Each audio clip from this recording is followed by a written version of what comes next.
Hello everyone, দর্শন চিন্তা চ্যানেলে স্বাগত জানাচ্ছি সবাইকে। আজকের বিষয় দ্বাদশ শ্রেণীর দর্শন বিষয়ে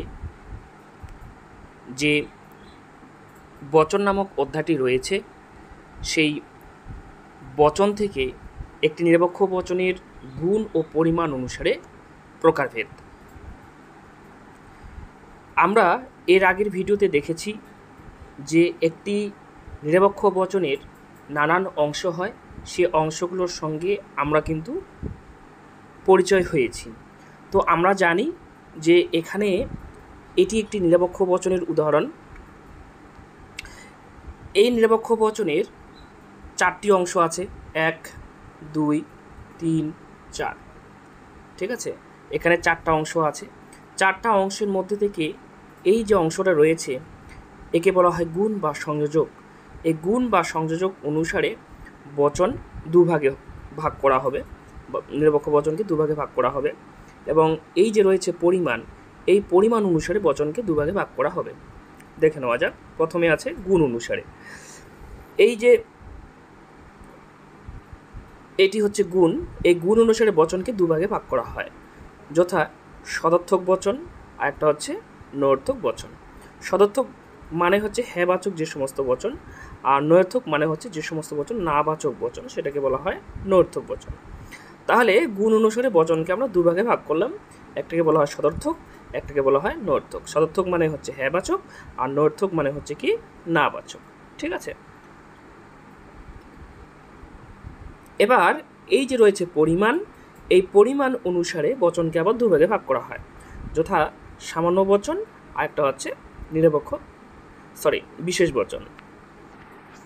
তাহলে পরিমাণ অনুসারে বচনকে দুভাগে ভাগ করলাম, একটাকে বলা হয় সামান্য আর একটাকে বলা হয় বিশেষ। তাহলে গুণ ও পরিমাণ অনুসারে বচনকে আমরা মূলত চার ভাগে ভাগ করতে পারি। একটাকে বলা হয় সামান্য সদর্থক, একটাকে বলা হয় সামান্য নয়ার্থক, একটাকে বলা হয় বিশেষ সদর্থক, আরেকটাকে বলা হয় বিশেষ নয়ার্থক। গুণ ও পরিমাণ সংমিশ্রণে বচনকে আমরা চার ভাগে ভাগ করলাম, সামান্য সদর্থক, সামান্য নয়ার্থক, বিশেষ সদর্থক আর বিশেষ নয়ার্থক। এই যে সামান্য সদর্থক বচন আছে, এই সামান্য সদর্থক বচনকেই আমরা বলবো হচ্ছে এ বচন। ঠিক আছে, এই যে সামান্য নয়ার্থক বচন আছে একেই বলবো আমরা ই বচন। বিশেষ সদর্থক বচনকে বলবো আই বচন, এবং বিশেষ নয়ার্থক বচনকে বলা হবে ও বচন। তাহলে বচন মূলত চারটি, যথা এ বচন, ই বচন, আই বচন এবং ও বচন। এ বচনকে বলা হয় সামান্য সদর্থক, ই বচনকে বলা হয় সামান্য নয়ার্থক, আই বচনকে বলা হয় বিশেষ সদর্থক এবং ও বচনকে বলা হয় বিশেষ নয়ার্থক। তাহলে এরকম করে নিরপেক্ষ বচনকে আমরা চার ভাগে ভাগ করতে পারি গুণ ও পরিমাণ সংমিশ্রণে। নেক্সট, প্রথমে দেওয়া আছে সামান্য বচন আমরা কাকে বলবো। দেখো দেওয়া আছে কি, যে যখন কোনো বচনের বিধেয় পদ উদ্দেশ্যের সমগ্র ব্যক্তার্থকে স্বীকার বা অস্বীকার করে তখন সেই বচনকে সামান্য বচন বলে। যেমন সকল দার্শনিক হয় চিন্তাশীল। দেখো কি বলছে, আবার একবার পড়ে নেই। বলছে কি, যে যখন কোনো বচনের বিধেয় পদ, তাহলে একটা বচনের বিধেয় পদকে চিন্তাশীল, এখানে এই বচনটার বিধেয় পদ চিন্তাশীল। তাহলে বলছে কি, যখন কোনো বচনের বিধেয় পদ উদ্দেশ্যের সমগ্র ব্যক্তার্থকে স্বীকার করে, তাহলে উদ্দেশ্যকে, এই যে দার্শনিকের ক্ষেত্রে উদ্দেশ্য, তাহলে উদ্দেশ্য পদের সম্পূর্ণ ব্যক্তার্থকে বিধেয়তে কী করা হয়, স্বীকার করা হচ্ছে। হ্যাঁ, স্বীকার বা অস্বীকার করা হয়। দেখো এখানে স্বীকার করা হয়েছে আর এখানে অস্বীকার করা হয়েছে। স্বীকার করা হয় শব্দের মাধ্যমে, অস্বীকার করা হয় নয় শব্দের মাধ্যমে। ঠিক আছে, তাহলে স্বীকার বা অস্বীকার করে তখন সেই বচনটিকে বলা হয় সামান্য বচন। বলছে সকল দার্শনিক হয় চিন্তাশীল। তাহলে এই দার্শনিক সম্পর্কে বিধিতে কি করা হয়েছে, সম্পূর্ণভাবে কি করা হয়েছে, স্বীকার করা হয়েছে। তাহলে এটাকেই বলা হচ্ছে কি সামান্য বচন। তাহলে কি বলছে, যে এই যে দেখো, বিধেয় পদের উদ্দেশ্যের সমগ্র ব্যক্তার্থকে স্বীকার অথবা অস্বীকার করবে, সেটাই হচ্ছে সামান্য বচন। তাহলে উদ্দেশ্যের এই যে দার্শনিক, এই দার্শনিক শব্দটির দ্বারা যে মানুষকে বোঝায় সেই সমস্ত মানুষই হচ্ছে এই দার্শনিক পদের ব্যক্তার্থ। এটা মনে রাখবে। কি বললাম, যে দার্শনিক বলতে যে যে মানুষকে বোঝায় সেই মানুষই হচ্ছে এই দার্শনিক পদের ব্যক্তার্থ। তাহলে সম্পূর্ণ ব্যক্তার্থকে যদি আমি বিধিতে স্বীকার করি তাহলে সেটা হয়ে যাচ্ছে কি বচন? এ বচন, স্বীকার বা অস্বীকার। তাহলে এখানে সম্পূর্ণ ব্যক্তার্থকে কি করা হয়েছে? অস্বীকার করা হচ্ছে 9 শব্দের মাধ্যমে। কোথায় অস্বীকার করেছি? বিধিতে অস্বীকার করেছি। তো অতএব সামান্য বচন হচ্ছে সেটাই যে যার উদ্দেশ্যের সমগ্র ব্যক্তার্থকে স্বীকার অথবা অস্বীকার করা হয়। এটা গেল সামান্য বচন। নেক্সট কি আছে দেখি। এবার আছে বিশেষ বচন। তাহলে সামান্যর উল্টোটা অর্থাৎ বিপরীত হচ্ছে বিশেষ। বলছে যখন কোনো বচনের বিধিও উদ্দেশ্যের সমগ্র ব্যক্তার্থকে স্বীকার বা অস্বীকার না করে কেবলমাত্র আংশিক ব্যক্তার্থকে স্বীকার বা অস্বীকার করে তখন তাকে বলা হয় বিশেষ বচন। ঠিক আছে, তাহলে এবার সম্পূর্ণ ব্যক্তার্থকে স্বীকার বা অস্বীকার না করে আংশিক ব্যক্তার্থকে স্বীকার বা অস্বীকার করব, তাহলে হয়ে যাবে সেটা কি বচন? বিশেষ বচন হয়ে যাবে। তাহলে উদাহরণ দেখা যাক, কোনো ধনী ব্যক্তি হয় অসাধু। তাহলে এই ধনী ব্যক্তি এবং এখানে অসাধু, ধনী ব্যক্তি হচ্ছে উদ্দেশ্য, অসাধু হচ্ছে তার বিধিও। তাহলে এটা স্বীকারমূলক আর এটা কি অস্বীকারমূলক। তাহলে কি বলছে যে এই যে ধনী ব্যক্তি আর এই যে অসাধু, তাহলে ধনী ব্যক্তি সম্পর্কে বিধিতে কি করা হয়েছে? অস্বীকার করা হয়েছে, স্বীকার করা হয়েছে। কত পরিমাণে স্বীকার করা হয়েছে? আংশিক পরিমাণে স্বীকার করা হয়েছে। তাহলে এবার কিন্তু পুরোপুরিভাবে স্বীকার না করে, পুরোপুরি ব্যক্তার্থকে, সমগ্র ব্যক্তার্থকে স্বীকার বা অস্বীকার না করে আমরা কি করছি? এখানে দেখো কোনোর মাধ্যমে কিছু ধনী ব্যক্তিকে বোঝানো হচ্ছে যে কিছু ধনী ব্যক্তি আছে যেগুলো কি অসাধু। এখানে বলছে কিছু ধনী ব্যক্তি আছে যেগুলো কি নয়? অসাধু নয়। তাহলে আংশিক ব্যক্তার্থকে বোঝানো হচ্ছে। দেখো এই অসাধু শব্দটা কেবলমাত্র কিন্তু ধনী ব্যক্তি সম্পর্কে, কেবলমাত্র কয়েকটি ধনী ব্যক্তি সম্পর্কে এখানে স্বীকার করা হচ্ছে। আর এখানে অসাধু শব্দটা কয়েকটি ধনী ব্যক্তি সম্পর্কে অস্বীকার করা হচ্ছে, অর্থাৎ আংশিকভাবে স্বীকার বা অস্বীকার করা হচ্ছে। তাহলে বিধির উদ্দেশ্যের সমগ্র ব্যক্তার্থকে স্বীকার অথবা অস্বীকার না করে কেবলমাত্র আংশিক ব্যক্তার্থকে যদি আমরা স্বীকার বা অস্বীকার করি তাহলে তাকেই আমরা বলবো কিন্তু বিশেষ বচন। ঠিক আছে, এগুলো বিশেষ বচন। নেক্সট দেখা যাক কি বচন আছে। দেখো সদর্থক বচন। সদর্থক বচন কোনটা? দেখো বলছে কোনো বচনে যখন বিধিপত্তি উদ্দেশ্য সম্পর্কে কোনো কিছু স্বীকার করে তখন তাকে সদর্থক বচন বলে।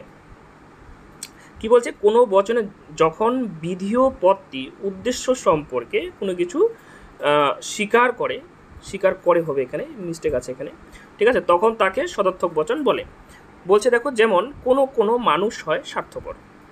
ঠিক আছে, তাহলে কোনো বচনে যখন বিধিপত্তি উদ্দেশ্যপদ সম্পর্কে কোনো কিছু স্বীকার করা হয় তখন তাকে বলা হয় সদর্থক বচন। এটা আংশিক অর্থে সদর্থক হয়েছে। এবার তুমি সমগ্র অর্থে সদর্থক করতে পারো। যেমন ধরো তুমি বলতে পারো সকল কবি হয় ভাবুক। তাহলে এখানে আছে কি? হয়টা কি? সদর্থকের চিহ্ন। তাহলে এই যে স্বীকার করা হয়েছে কোনো কিছুকে যখন আমরা কি করি? উদ্দেশ্যপদ সম্পর্কে বিধিতে কোনো কিছু যখন আমরা স্বীকার করি তখন তাকেই বলা হয় কি? সদর্থক বচন। ঠিক আছে, নেক্সট নৈর্থক বচন। সদর্থকের বিপরীত। কোনো কিছু যখন আমরা উদ্দেশ্যপদ সম্পর্কে বিধিতে যখন আমরা কোনো কিছু অস্বীকার করব, ঠিক আছে, তখন তাকে বলা হবে কি? নৈর্থক বচন। ঠিক আছে, এই যে বলছে কোনো বচনে যখন বিধেয় পদের দ্বারা উদ্দেশ্য সম্পর্কে কোনো কিছু অস্বীকৃত হয় তখন তাকে নৈর্থক বচন বলে। যেমন কি? কোনো মানুষ নয় মানবিক। তাহলে দেখো এখানে আংশিকটাকে অস্বীকার করা হয়েছে। ঠিক আছে, আবার তুমি সমগ্রটাকে অস্বীকার করতে পারো, লিখতে পারো কোনো মানুষ নয় স্বার্থপর বলতেই পারো। তাহলে এখানে যে নয় রয়েছে তার মানে কি?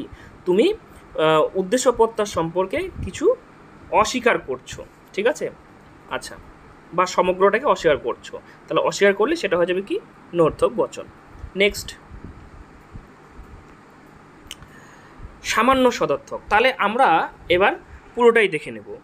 তাহলে আমরা ভাগ ভাগ করে কিন্তু পড়লাম যে কোনটা সামান্য, কোনটা বিশেষ, কোনটা সদর্থক, কোনটা নয়ার্থক। এবার আমরা বলছি সামান্য সদর্থক, ঠিক আছে। তাহলে সামান্য সদর্থক বা এই সামান্য সদর্থক বচনটাকেই বলা হয় এ বচন, ঠিক আছে। তাহলে এই সামান্য সদর্থক বা এ বচন কাকে বলে? বলছে দেখো, যে বচনের উদ্দেশ্যপদ সম্পর্কে বিধিতে পুরোপুরিভাবে, যে বচনের উদ্দেশ্যপদ সম্পর্কে বিধিতে পুরোপুরিভাবে স্বীকার করা হয়, ঠিক আছে, স্বীকার করা হয়, তাকেই বলা হয় সামান্য সদর্থক বা এ বচন। যেমন সকল ফুল হয় সুন্দর। তাহলে দেখো এখানে উদ্দেশ্যপদ হচ্ছে ফুল আর সুন্দর হচ্ছে কি বিধিও। তাহলে এই উদ্দেশ্যপদটা সম্পর্কে বিধিতে কি করা হচ্ছে? পুরোপুরিভাবে, সমগ্রভাবে, দেখো লেখা আছে সকল, সমগ্রভাবে কি করা হচ্ছে? ভয়ের মাধ্যমে আমরা কি করি? স্বীকার করি। তাহলে এই উদ্দেশ্যপদ সম্পর্কে বিধিতে পুরোপুরিভাবে কি করা হচ্ছে? স্বীকার করা হচ্ছে। তখন সেরূপ বচনকে বলা হচ্ছে কি সামান্য সদর্থক বা এ বচন। তাহলে এটা গেল সামান্য সদর্থক বা এ বচন। এই সংজ্ঞা অনুসারে, এবং আমরা তো গুণ ও পরিমাণ অনুসারে ভাগ করছি, এই গুণ ও পরিমাণ অনুসারে কিন্তু বচনটার কি হচ্ছে? একটা আকার হচ্ছে। এই আকারটা খুব ইম্পর্টেন্ট, এটা কিন্তু মনে রাখতে হবে। তাহলে এ বচনের আকার কি হচ্ছে? সকল প্লাস হয়, সকল প্লাস হয়, এটা হচ্ছে এ বচনের আকার। এটাকে খুব সুন্দর করে মনে রাখতে হবে। নেক্সট, সামান্য নয়ার্থক বা ই বচন। এ বচনের বিপরীত হচ্ছে ই বচন, ঠিক আছে। তাহলে ই বচনে কি বলছে? যে বচনের উদ্দেশ্যপদ সম্পর্কে বিধিতে পুরোপুরিভাবে অস্বীকার করা হয়। তাহলে আমি এ বচনে বললাম যে বচনের উদ্দেশ্যপদ সম্পর্কে বিধিতে পুরোপুরিভাবে স্বীকার করা হয়, আর এখানে কি করা হচ্ছে? অস্বীকার করা হচ্ছে, ঠিক আছে। বলছে দেখো, কোনো মানুষ নয় অমর। তাহলে এই মানুষ সম্পর্কে বিধিতে আমরা কি করছি? সমগ্রটাকে কি করছি? অস্বীকার করছি। নয়ের মাধ্যমে আমরা কি করি? অস্বীকার করি। তাহলে উদ্দেশ্যপদ সম্পর্কে বিধিতে পুরোপুরিভাবে কোনো শব্দের দ্বারা আমরা কিন্তু পুরোটাকেই বোঝাই। তাহলে পুরোপুরিভাবে কি করা হচ্ছে? বিধিতে অস্বীকার করছি, তাকেই বলা হচ্ছে সামান্য নয়ার্থক বা ই বচন। তাহলে এই ই বচনের একটা আকার হচ্ছে, সেই আকারটা হচ্ছে কি? কোনো প্লাস নয়। নেক্সটে বলা হচ্ছে কি যে বিশেষ সদর্থক বা আই বচন। তাহলে বিশেষ সদর্থক বা আই বচন কোনটা? দেখো কি বলছে, যে বচনের উদ্দেশ্যপদ সম্পর্কে বিধিতে আংশিকভাবে স্বীকার করা হয়। এবার কিন্তু আমরা আংশিকভাবে স্বীকার করছি কি, হ্যাঁ, তখন সেরূপ বচনকেই আমরা বলছি সদর্থক বা আই বচন। দেখো উদাহরণটা দিলে তোমাদের বিষয়টা পরিষ্কার হবে। সেটা কি? এখানে দেখো, আম হচ্ছে উদ্দেশ্য আর টক হচ্ছে কি বিধিও। তাহলে এই যে দেখো আমটা উদ্দেশ্য, তাহলে এই উদ্দেশ্য পদ সম্পর্কে বিধিতে আমরা কি করছি? আমরা কিন্তু স্বীকার করছি। স্বীকারটা কত পরিমাণে করছি? দেখো কোনো, তাহলে কোনোর মাধ্যমে আমরা কিন্তু আংশিকটাকে বোঝাই। তাহলে আংশিক পরিমাণে আমরা কিন্তু বিধিতে স্বীকার করছি উদ্দেশ্য পদটার সম্পর্কে। তাহলে তাকেই আমরা বলবো কি? বিশেষ সদর্থক বা আই বচন। তাহলে এই বিশেষ সদর্থক বা আই বচনেরও কিন্তু একটা নির্দিষ্ট আকার আছে, সেই আকারটাও কিন্তু আমাদের মনে রাখতে হবে। সেটা কি? কোনো প্লাস হয়। তাহলে এই আকারটা ভেরি ইম্পর্টেন্ট, কিন্তু এই আকারগুলো মনে রাখতেই হবে আমাদের, তবেই কিন্তু আমরা পরবর্তীতে লজিকগুলো শিখতে পারবো, না হলে কিন্তু পারবো না। তাহলে আমরা আই বচনে যে আকারটা পেলাম সেটা হচ্ছে কোনো প্লাস হয়। নেক্সট কি বলছে দেখো, বিশেষ নয়ার্থক বা ও বচন। তাহলে আই বচনের যেটা পেলাম, সেই আই বচনের কিন্তু বিপরীত হচ্ছে ও বচন, ঠিক আছে। তাহলে ও বচন কি বলছে দেখো, যে বচনের উদ্দেশ্যপদ সম্পর্কে বিধিতে আংশিক পরিমাণে অস্বীকার করা হয়। আমরা পড়লাম বিশেষ সদর্থক বা আই বচনে পড়লাম স্বীকার করা হয় আংশিক পরিমাণে, আর এখানে বিশেষ নয়ার্থক বা ও বচনে পড়লাম কি? আংশিকভাবে অস্বীকার করা হয়। তাহলে আই বচনের বিপরীত হচ্ছে ও বচন। তাহলে তার উদাহরণ কি আছে দেখো, এই যে উদাহরণ, কোনো মানুষ নয় স্বার্থপর। তাহলে কোনো মানুষ নয় স্বার্থপর, তাহলে মানুষটা হচ্ছে এখানে উদ্দেশ্য, স্বার্থপর হচ্ছে এখানে বিধিও। তাহলে এই উদ্দেশ্য পদ সম্পর্কে বিধিতে আমরা কি করছি? অস্বীকার করছি। কত পরিমাণে অস্বীকার করছি? কোনো। তাহলে কোনো শব্দের দ্বারা আমরা আংশিকটাকে বোঝাচ্ছি।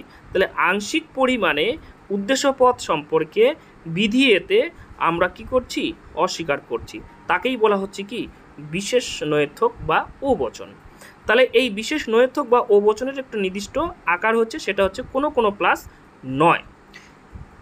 নেক্সট দেখো কি বলছে, তাহলে নেক্সট আমাদের যেটা মনে রাখতে হবে ভেরি ভেরি ইম্পর্টেন্ট থিং, সেটা হচ্ছে কি এই যে বচনগুলো পেলাম এ ই আই ও, এই যে বচনগুলো পেলাম, এই বচনগুলোর যে আকার, নির্দিষ্ট আকার, এই আকারগুলো কিন্তু মনে রাখতে হবে আমাদের।